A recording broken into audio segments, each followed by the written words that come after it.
So I'll just get right down to it, all right?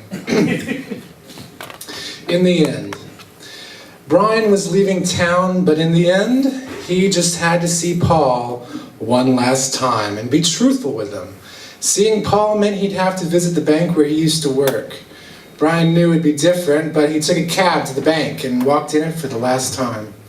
The bank was full of customers, and Brian wasn't sure Paul would have time to see him unless he had a transaction to make. Brian sat in the lobby with a deposit slip as former regulars of his approached him and wished him luck. One man in particular was a noteworthy guy with access to a sizable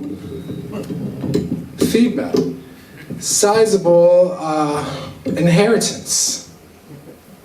He slithered over to Brian and said, "I bet you can make a big deposit." Brian recognized the voice and turned to the guy and said, "Hello, Mr. Fink." "Brian, call me Wesley. You don't work here anymore. I heard you're moving away." "Yes. Thought you might need some extra money." "Everybody knows you have extra money." "I couldn't take your money, Wesley." Brian stood and shook his fiendish hand away. "Come on! I wouldn't give it to you for nothing." Wesley gave Brian a look, which Brian read clearly once Wesley opened an envelope packed with $100 bills. "Come on!" It was like green eggs and ham. Brian wanted to hear more. Brian followed Wesley Fink to the safe deposit boxes, looking like an informant. Wesley signed in as the assisting teller recognized and greeted Brian. "Brian, I thought you were gone." "Nope, I'm leaving out today." His eyes shined as Brian smiled and repositioned his stance. "Good for you." The teller got Wesley's box and led them to a private room where Wesley could view his valuables and maybe Brian's as well. Brian closed the door behind him as Wesley continuously pulled money out of his envelope and said, "Brian, you're extremely handsome. You were always kind to me, and I've often thought about making it up to you or out with you." Wesley moved the money and said, "I'm a man in love." "Thanks, man." Brian fumbly said, "I don't know what you expect of me, but I'm not interested in you like that." "We're men of passions." Wesley sized up Brian and said, "Come on, here's $1,000, pretend." "You're gonna give me $1,000? Brian asked. "Here's $2,000 now, no more questions." "2,000 for what?" Brian looked perplexed because a wealthy gay pervert could want any number of things. "Whatever you want, Brian." Wesley woefully sat down and said, "No more questions, take off all your clothes. Come on." "What?" Brian laughed and said, "Mr. Fink." Brian wanted Paul there. "Brian, call me Wesley.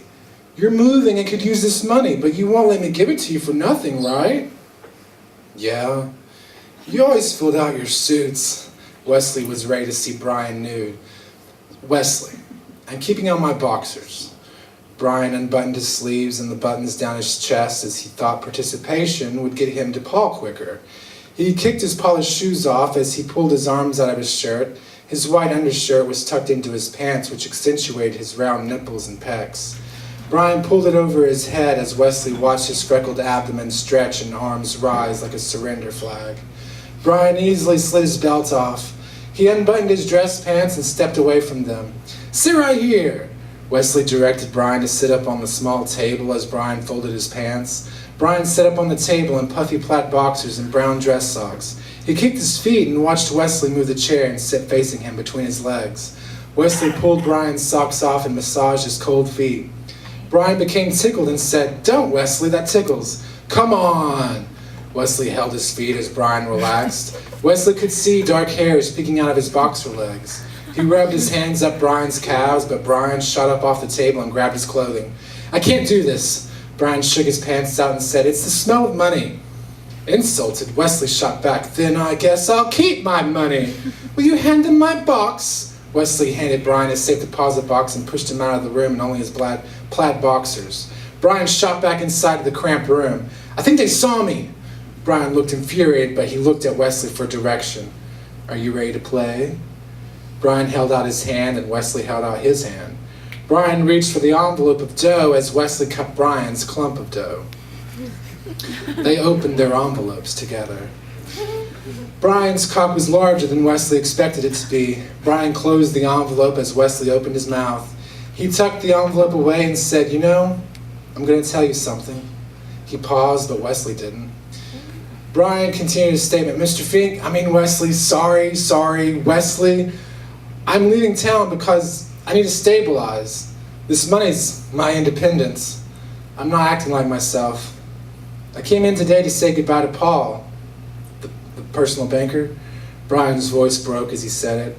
Wesley daintily swathed Brian's limber stock with his froggish flycatcher.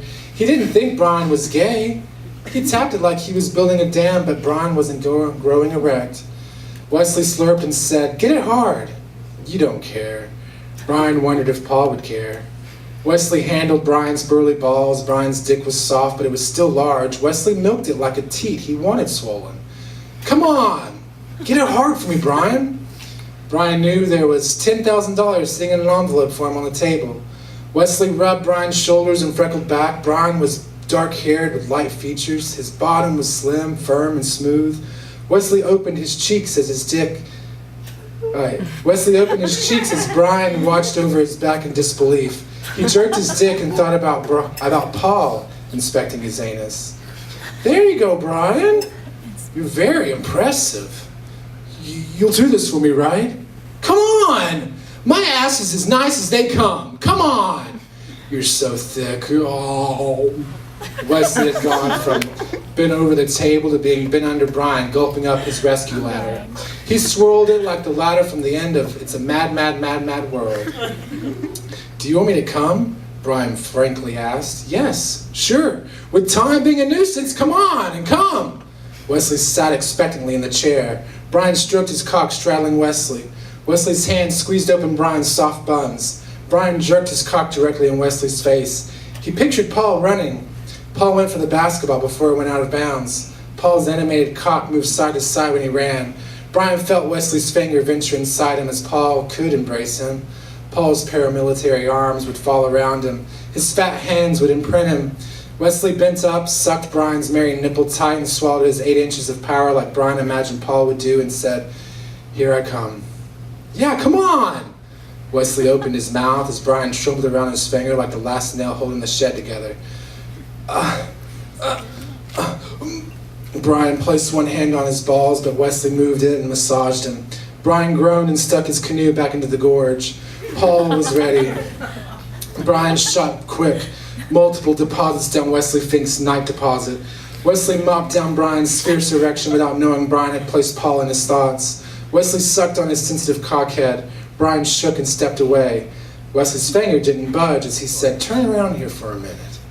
Brian felt a fleeting exhilaration and turned his pearly mounds to him.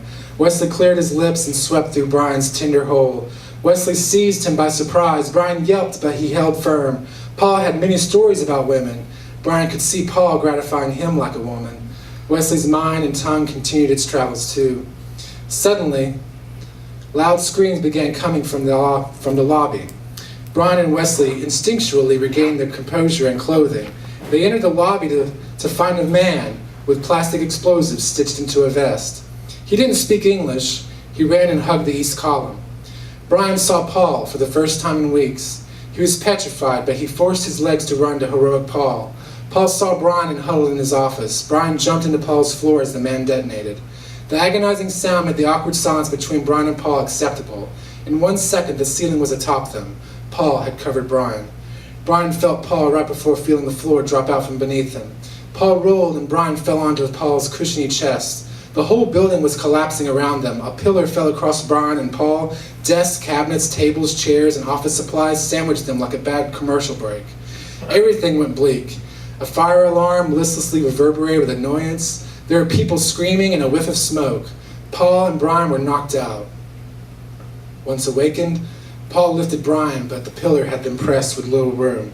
Paul wiped the stuff out of his mouth and said, "Brian, are you okay?" Brian swallowed something he didn't want to, coughed and said, "Paul, what the hell?"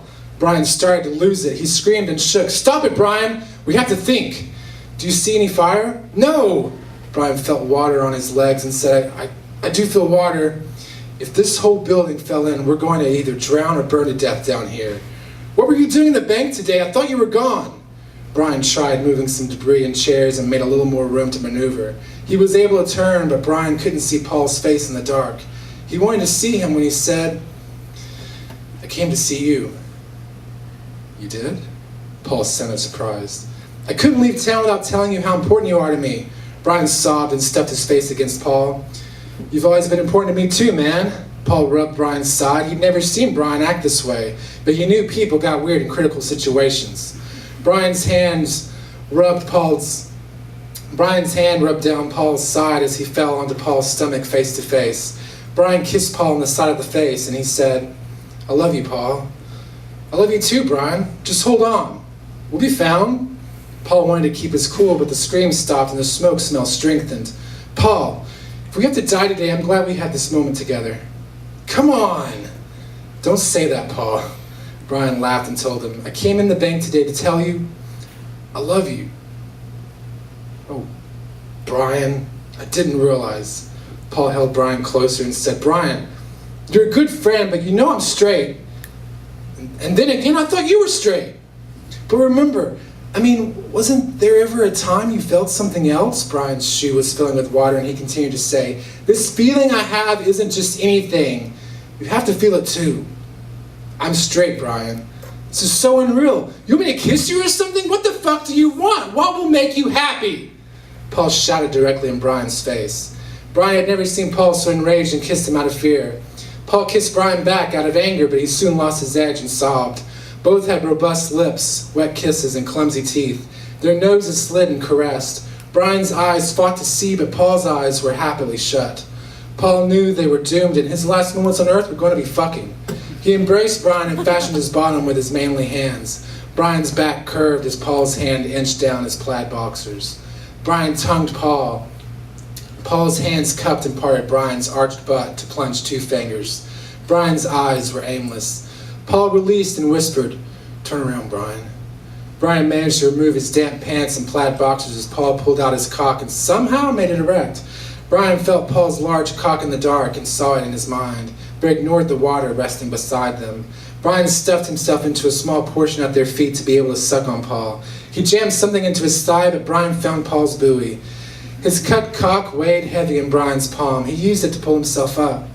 Paul wasn't moving as Brian removed Paul's pants. Finally, he put his mouth around Paul and swallowed. His mouth was wet and aching for it. Paul's cockhead was full and thick like the rest of him. It was over 9 inches, but they couldn't see the tape measure. Brian had a very Paul-pleasing rhythm, but he got choked by the smoke. Paul moved Brian up, and Brian moved Paul's teeming slit cock up to his rectum. Brian asked, condom? Do you have one? Paul asked back. I was asking you. No. Paul pushed and Brian let his headstrong cock inside without hesitation. The tightness around his cock shaft made Paul envision Brian, but he immediately went back to his Asian schoolgirl fantasy. Brian agonized flat against Paul's immense size. Paul inserted his capacity as Brian's cock hardened to its capacity. Paul slammed his shaft and Brian didn't feel the shaft anymore, mainly fat cockhead. The sex bewildered each of them as a huge wave of water filled the room. They floated free from their spot and were swept against a shelved wall. They hit with tremendous force. They were in a feeble position. The walls cracked and shifted out. Paul woke to find Brian under him and asked, Brian, are you good? Nothing came from Brian and Paul moved off his trunk to get to him. The water had found a drain, but the ceiling wasn't finished repositioning. A beam fell nearby and Paul covered Brian. He yelled to the heavens, help! Brian jumped and said, Paul, my arm, I think it's broken. Paul eased off him, but he spread Brian's legs. Brian moved with him and his ass spread open. Paul regained his jarring erection and Brian regained his elasticity. The darkness allowed him to imagine his own reality. Brian enjoyed Paul's dick cram and jag inside him. It felt like a tale he was meant to have. Their world seemed dim, but Paul imagined a quick release. He stampeded and Brian suffered. He was happy with Paul's girth completely inside him. His mind wandered of family members he should call, but he didn't expect his phone would work if he were able to find it. Brian rested his head against the wet basement floor and grinned. He prayed for the light to see Paul's expressions. Paul's arms stretched and he drove the jackhammer down. It was the only way he could come. Paul kept the speed as his insides became outsides. He heaved and said, Brian, you feel that? Brian did and said, you have more than that. Paul continued to shoot as he penetrated Brian with more fervor. Brian's words struck a chord with Paul. Brian knew he was a competitive asshole. Paul started to pull out and paused. He gracefully turned Brian onto his back without harming his arm. Brian rubbed his working hand up Paul's hairless chest as Paul said, "You like it?" Brian hunched forward, found a nipple and said, "Your nipples." Paul tingled in Brian's silence when a gas line or something exploded. The departmentalized ceiling shattered and fragments tore their skin. There was fire. The back of Paul's shirt caught the majority, but they each suffered burns. The furniture and papers were in flames. This time, Brian asked Paul, "Are you okay?" Paul wasn't moving as his shirt burned. Brian patted out the flames with the last of his strength as they burned to death. Brian felt Paul burst inside of him, or so they thought.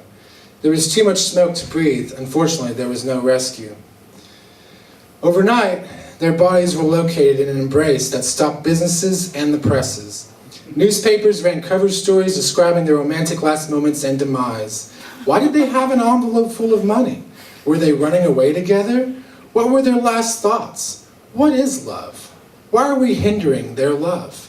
Every story told to the press was a lie, but this one I'm not promising is true. Ultimately, they had a pure love the entire world consumed like warm ejaculate. Their statue in the park, often mistaken for two homeless fighting over a sleeping spot, is a lasting memory to the greatest gay love the world has ever seen or ever will see. Free gay porn.